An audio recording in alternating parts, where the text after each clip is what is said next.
ఈరోజు మనం క్యారెట్ హల్వా చేసుకుందాం. ముందుగా క్యారెట్ని ఇలా పిలప్ చేసుకోవాలి. దాని తర్వాత దీంతో కురుము చేసుకోవాలి. ఇవి ఒక 1/2 kg ఉంటాయి. ఈరోజు మనం క్యారెట్ హల్వా చేసుకుందాం. ముందుగా క్యారెట్ని ఇలా పిలప్ చేసుకోవాలి. దాని తర్వాత దీంతో కురుము చేసుకోవాలి. ఇవి ఒక 1/2 kg ఉంటాయి. ఇలా క్యారెట్ మొత్తం ఇలా తురుముకోవాలి.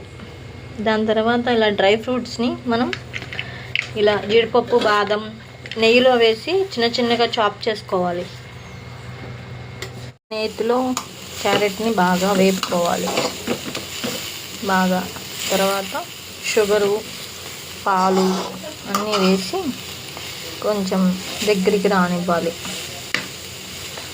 ఈలోపు డ్రై ఫ్రూట్స్ని చిన్న చిన్నగా చాప్ చేసుకోవాలి. ఇలా షుగర్ వేసి బాగా కలుపుకోవాలి. ఇదంతా మెల్ట్ అవ్వాలి. ఈలోపు మనం జీడిపప్పు వాటిని చిన్న చిన్నగా చాప్ చేసుకొని చూసుకోవాలి.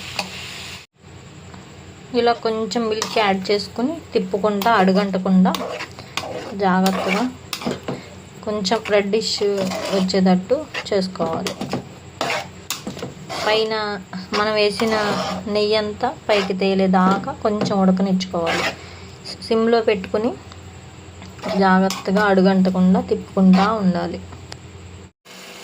ఇలా దగ్గరికి వచ్చేలాగా చూసుకుని ఇలా మనం వేసిన నెయ్యి అంతా ఇలా కనిపించేలా చూసుకుని స్టవ్ ఆఫ్ చేసుకోవాలి. దగ్గరికి వచ్చేసింది హల్వా.